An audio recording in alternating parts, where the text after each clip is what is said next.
काल दुपारी आम्ही एवढे सगळे टोमॅटो काढले होते. तर सगळ्यांना श्री स्वामी समर्थ, स्वागत आहे तुमचं माझ्या एका नवीन छान व्हिडिओमध्ये. काल काय झालं, सकाळून जमलंच नाही, मला पण जायचं होतं आजीला बघायला. बहीण भाऊ आले होते, मग त्यांच्यासोबत मी गेले आजीला बघायला. दुपारी आल्यानंतर जेवण केलं, ते गेले नंतर पुण्याला रिटर्न गेले. आणि मग आम्ही काय केलं, टोमॅटो काढायला सुरुवात केली. इंदुमावशीला मी जाऊन परत घेऊन आले.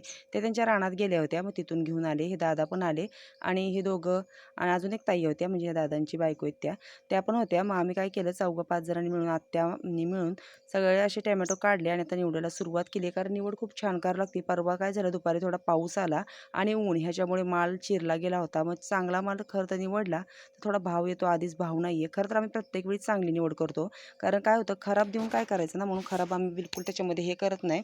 आणि गाडी आली, आमचे काय ते 10-11 कॅरेट होते. आमच्या धीराच्या पण रानात टोमॅटो आहेत, दोघांचे टोमॅटो घेऊन गेले ते कुर्डवाडीला. रात्रीच्या जेवणात मग काय, गणेशला खायचं होतं चिकन. मामांनी जाऊन मग गावातून चिकन आणलं. आमच्या गणेशला नॉनव्हेज खूप आवडतं. आणि आता काय श्रावण येणार आहे, जवळ श्रावण आता म्हणजे चालू होईल. मग काय परत महिनाभर खायचं नाही. महिना काय, मग नंतर लगेच गणपती, लगेच दसरा, हे असं सगळं लागोपाठ असल्यावर परत काय नंतर मग नॉनव्हेज बरेच दिवस नसणार आहे.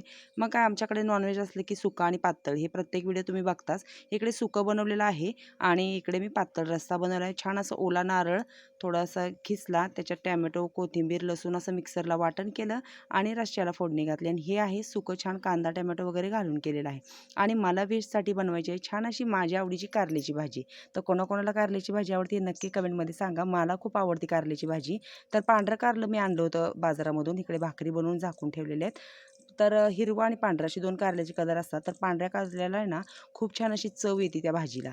आणि इकडे गणेश शेठ आमचे बसलेलेच आहेत, भूक लागली आहे म्हणून. आता मी काय करते, कारलं तर धुवून भाजायला टाकते. तव्यामध्ये मी बनवणार आहे कारलं. लसणाची फोडणी घालून, शेंगदाण्याचं कूट हे वगैरे येसूर घालून बनवणार आहे गावाकडच्या पद्धतीचं कारलं. कारलं खरं भरून पण खूप छान लागतं. तर व्हिडिओ कसा वाटला नक्की सांगा आणि या सगळ्यांनी छान असं रानातलं जेवण करायला.